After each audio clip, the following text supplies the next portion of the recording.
imwe muri nyinshi Imana iguhaye akanya n'uburyo yakwemereye kuboneka muri aya materaniro. Ngiye kuvuga ibintu bine byawuranze mu kugira ngo nusanzwe utabifite Imana yiteguye kubiguha, ariko kandi niba ubishaka. Niba udafite nubura kimwe cyangwa bibiri, Imana yiteguye kubiguha. Niba murandeba mwese hari amaso mbona atateye ariko bambaye. Yesu ashimwe cyane. Yesu ashimwe cyane. Konze ko muje muri Yesu ashimwe cyane. Hanyuma niryo jambo Imana ishyize mu mutima. Hanyuma dukomeze inzira y'ijuru. Reka icyambere kiravuga ngo cyawuranze yaranzwe n'imbabazi nyinshi. Yesu yagiraga imbabazi. Abavuzi Imana bakoresha yagiraga imbabazi. None ikibazo kiratubajije kuki tutagira imbabazi kandi tuvuga ko tujya mu ijuru? Kuki abantu tutakibabarira kandi tuvuga ko tujya mu ijuru? Ni kubera iki? Yesu yagiraga umutima w'imbabazi. Bakamwita Ezeburu, umwana w'abadayimoni, akavuga ngo data ubabarire kuko batazi icyo bakora. None uyu munsi kugira ngo ubone umuntu wababariye mugenzi we ni hafi ya ntabwo, kandi ubu umwana w'umuntu ukuntu ateye ntashaka kubabarira ko bakifuza kubabarira. Nawe unyumvire, wowe waba ukumva wababarirwa ugacumuka, ukababarirwa wakora icyaha, ababishinzwe bagufata bashatse kuguhana ibihano bingana n'ibyo wakoze, ati mubabarire sinzongera, mwijyana hariya, mwifungira hariya, kumva wasabwa ariko kugira ngo usizane ni hafi yawe. Imana irashaka gutunga umutima w'imbabazi. W'imbabazi. Abanshije Imana bakomeje. None ko tutababarira ariko Imana ibubajije. Kandi uvuga ko ujya mu ijuru. Wabitekerejeho neza ijuru ujyaho. Niba utababarira nawe uzababarirwa, kandi imbabazi wizeye ni hafi ya nazo, ahubwo Imana ishobora kuba yarakuyobesheje kugushyeshyenga. Ushobora kuzana ati ijuru ukabona ingororano z'imirimo ingana n'iyo wakoze uzize kutababarira. Televisiti tubwira gusoma ubutumwa bwiza bwa Yesu bwo bwanditswe na Matayo ibice 5:7. Ni amagambo Yesu ubwe yivugiye. Wenyine arabyivugira wenyine. Atandukanye n'abantu bahirwa abanyembabazi kuko aribo bazazigirirwa. Hahirwa abanyembabazi kuko aribo bazazigirirwa. Bivuze ngo utababarira icyo bisobanura. Yasobanura ngo utababarira nawe ntazababarirwa. None kutababarira imbabazi wizeye ukumva zinari. Cyangwa uzaboneka muri Matayo 7:24 Yesu akubwira ngo mbere kuko nigeze kukumenya. Utwarira mu mwami twarigishaga, twaririmba, tugashorerwa, tugahanura, tukabyina, tugatura, tukubaka insengero. Yesu akubwira ngo mbere sinigeze uzize kutababarira. Imana iduha imitima ibabarira mu izina rya Yesu. Hari ababyakiriye bavuge ngo amena cyane. Hari ababishaka bavuge ngo amena. Imana iduha kubabarira.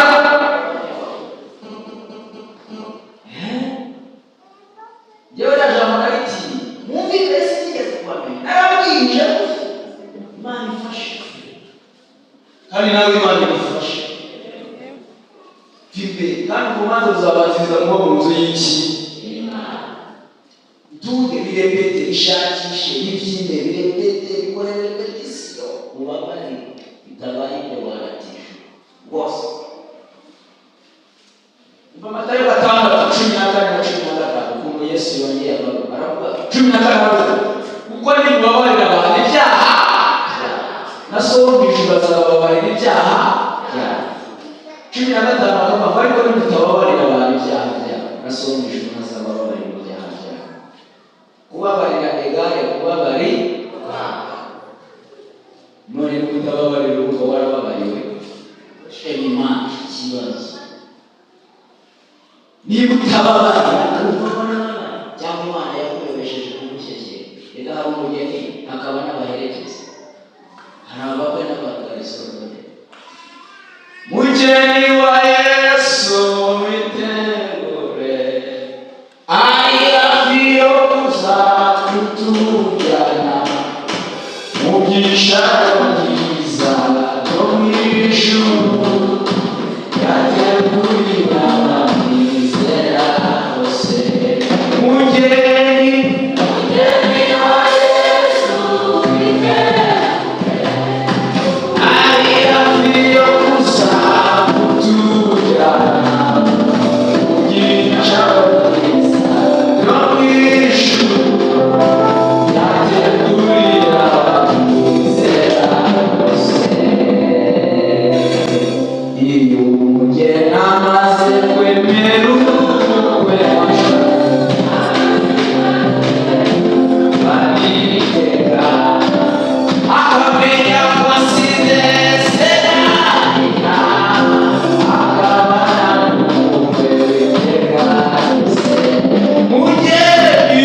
Moglie lo abbiamo capito, neza bitsinda duspose bavuga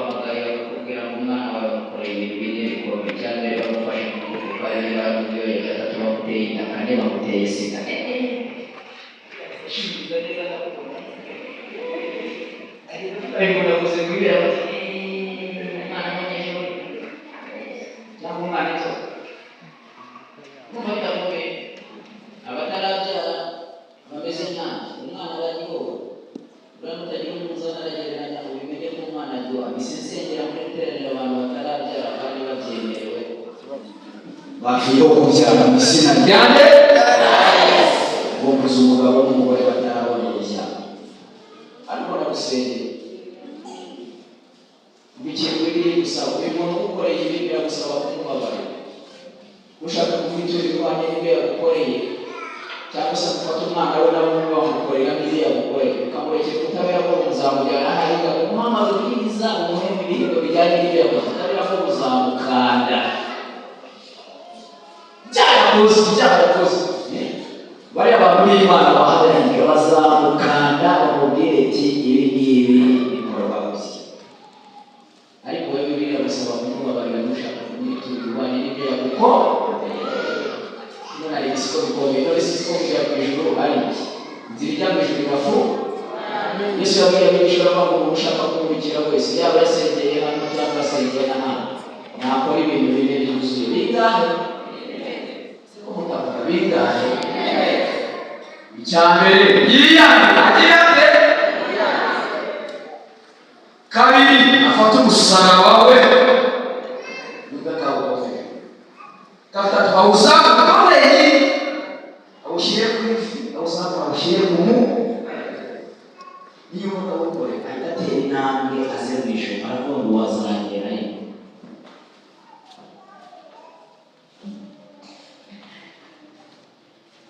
haleluya agira ngo babwire ngo agakiza aho imibabaro n'imamagara aho imibabaro muri bibiliya tugiye guti umusaraba niwowe ndera yacu twabakijijwe twemeye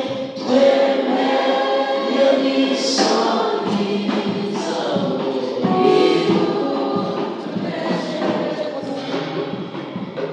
twemeye n'isoni umusaraba hari isoni abategura isoni z'umusaraba bakizwa ni hafi ya nawe bose babishobora impamvu imwe nyinshi turi hano nuko twemeye isoni z'umusaraba twahaye se ikibaye impamvu abagabo n'abagore muri iri teraniro murimo n'abasore n'inkumi uko twemeye isoni z'umusaraba abazemeye kandi bose bavuge ngo amena kandi abazemeye bonyine bavuge ngo amena cyane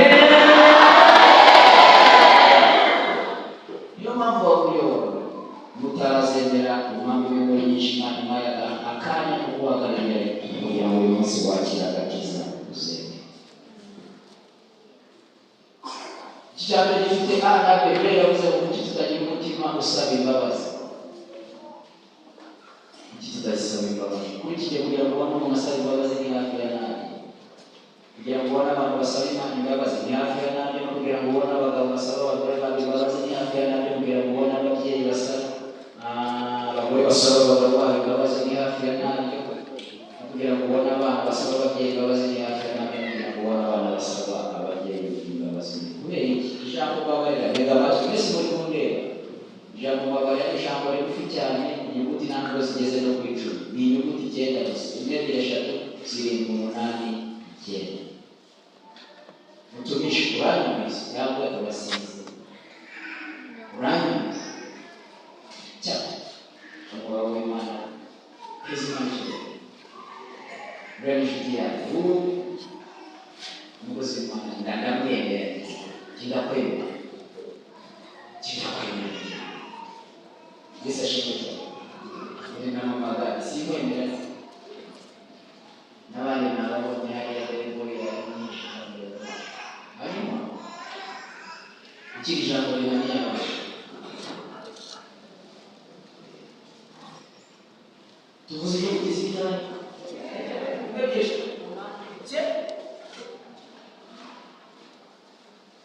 none izi nyuguti kuki zinaniye abantu tukaba tuzishyura kugira ngo umuntu asabe Imana imbabazi n'ukubanza tukakwenda tukamukarasa cyangwa se tukamukarisa rwose yihangane data Imana izakujyana i Burayi tukubanza tukakumenya naho kugera za Somali kugira ngo ugere ku rwego usaba ubugingo uzaba wite tubaze tukubeshye rwose wigenda rwose ukabona Imana izakujyana neza tubaze tukukarisa mutunge ibiti bisaba iki?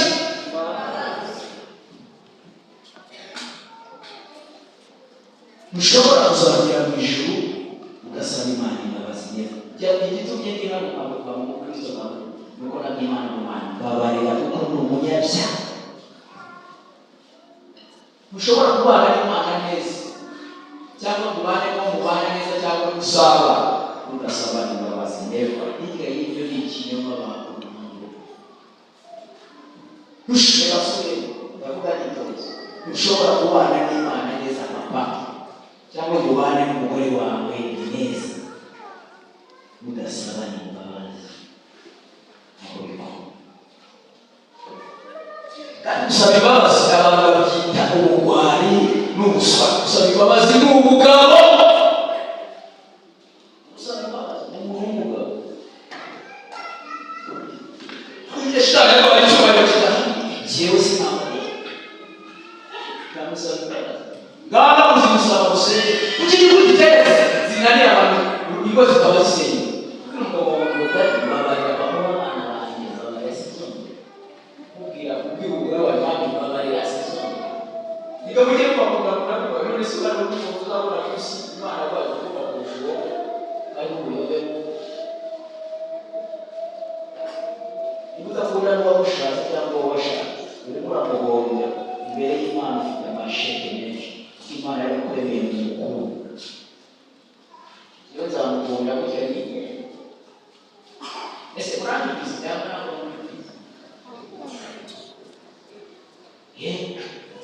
Ndaza kuhagera mu ijambo ry'Imana neza. Ibintu byose dukora bifite ingororano. Nabwiye ko babwira ngo mumbwire ko mukunda nyiriho, mwumve indabo nyiriho, mwumve ya nyiriho, nta kiya nshaka napfuye, nta ndabo nyinshi nshaka napfuye. N'ubushinga uzakingura nzamukegeka ku kera y'intabeze. Hari uwakoze tugiye kuzakiraho kuri muzime ni muzima, mwumvire ko ni mwiza nyiri muzima. Bwiwa mwicaranye mubwire ngo ni mwiza, uwo mwicaranye mubwire turi mwiza. Hari abantu ujya wicarana n'abantu ataye yishimye n'umubwire ikibazo ataye afite umwegera avuga ngo wamufasha nzamubore yicaranye n'umuntu mwiza w'Imana atakutuse.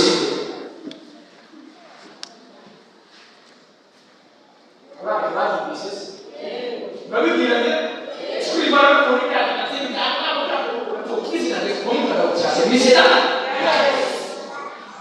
ugira ukunda na kumuna neza habonute jewe myaka ingana na cumi na kode ni besera cyo ameza yarash ariko nari yacye zigera jeje zikaje nari yacye nyinshi amati amati barangirigira bamanita bakacha baba yora bohura ni chabiro yarazio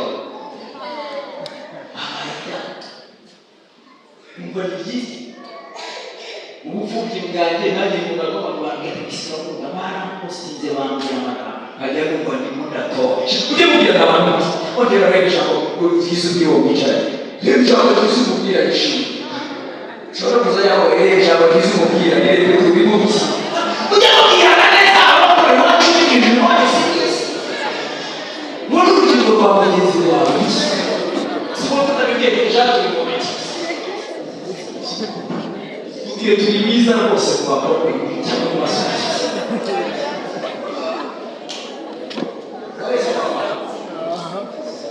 kugira ko ni kubabwira ko bari neza kuko ibintu kubona wowe kubivuga Musi niwo mwicara n'ushaka kuvuga ushaka kuvuga abatamagana para tugenda kibogoye kwa nawe cye twari sha ushaka kwite magana nabo tugenda mu gikoma cyangwa tugera cyane tugera mu Imana kuri cyo abakora Imana bwo ne ushaka umugabirira twabana Imana yo mushaka izina ryane Isaba kusaba batara kugira ngo Yesu babarizanye kuzajya mu bwami. Yesu ahitagiye ubukire. Uyu mwijambo usaba imbabazi arishimara neza ngo mu kanya turabana muri para kubera yuko igenda cyane. Tunga imitima isaba iki? Tunga imitima isaba iki? Cya kabiri cyaranze umutima wari muri Kristo, yicishaga bugufi. Turi kumwe, yicishaga bugufi. Yicishaga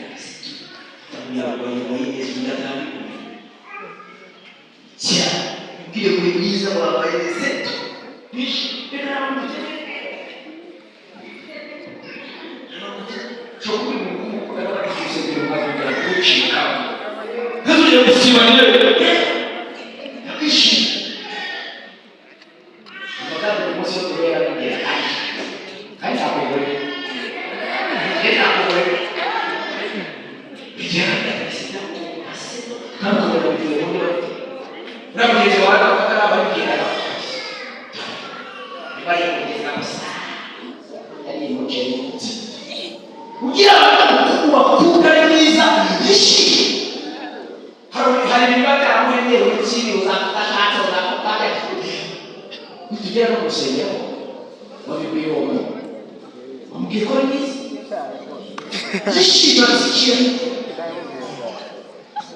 Yesu yicishaga bugufi.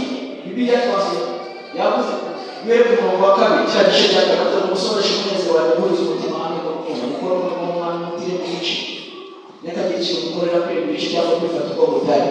Buri muntu ashyire mugenzi we imbere kandi buri wese yigire ko mugenzi we amuruta. Gatanu niho twasomera ngo mugire wa mutima wari muri Kristo.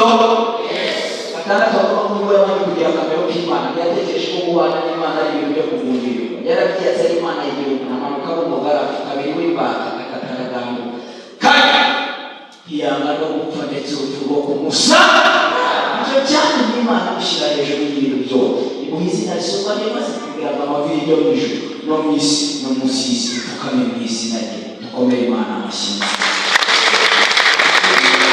Nubwo yabanje kugira akamero k'Imana, yaragiye atari Imana y'igihugu. Umugaragu w'Imana ntihagije ab'imbata reka kuvuga ku mbata no kuganira. Niba ni igisimba cyane cyangwa ikintu kitagira icyubahiro cya nyuma mu isi n'imbata. Imbata ijyaho bayeretse, ijyaho bayeretse ibyo bayiha. Imbata ntagaciriye. Yesu yemera kuba imbata ari umwana we. None wowe uca bugufi kubera reka nivuge. None njyewe sinca bugufi kubera icyubahiro cyanjye n'icyubahiro n'amafaranga. Imana dushoboze ucaho birinjira. Murabizi ikaranze gatandatu n'aravuze ngo umwana w'umuntu cy'Uwiteka dushaka w'umutima gukora ibyo gukiranuka no gukunda kubaba no kugendana n'Imana yawe wicisha bugufi.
n'igice byose nabyibariye, aramubwira ngo genda ufate ibifite byose ukwishyura abakiriya, kimwe kiba kiramunaniye arakira.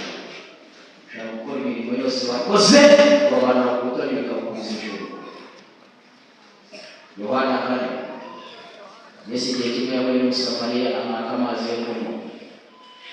Abigishwa basanze ari kuvugana n'Umusamariya baba bararakaye ngo ari kuvugana n'umunyabyaha, ari kuvugana n'umuntu mugufi, kuvugana n'umuntu muremure, kuvugana n'ubyibushye, kuvugana n'umuntu wo mu majyepfo cyangwa mu majyaruguru, wo mu burasirazuba cyangwa bagira bate bararaka. Uwo muntu uramuziza kuko yakukiriye nawe ufitanye ikibazo n'Imana, nta juru ufite, ntabwo rwose ibyo byose akubashyira n'ibinyoma uzabaherekeza abandi. Akire neza ijambo ry'Imana.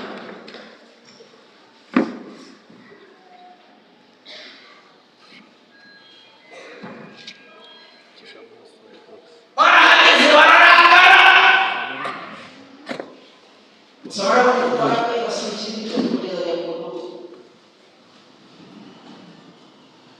bahita bakenda kigito biganisha cyabati muvuga muvuye aho ngaho mwarakara biyo gukora n'umukiza icyaha twari kuvugana nawe abamo ibyo kurya byanjye no gukora ibyo wari unashaka mwisi iyo usohoje umurimo w'Imana mwizigana no guhagamana twahimana icyo hano nishimye rwose. Arababwira n'ibyo kurya byanjye no gukora ibyo wari unashaka turangiza umurimo w'isi. Iyo ukoze ibyo wari unashaka abwiriza ubutumwa bwiza kunigana no guhagamana, ibindi ntabwo bigera. Gukora ibyo Imana ishaka mu izina ryawe. Reka urugi dusenge mama.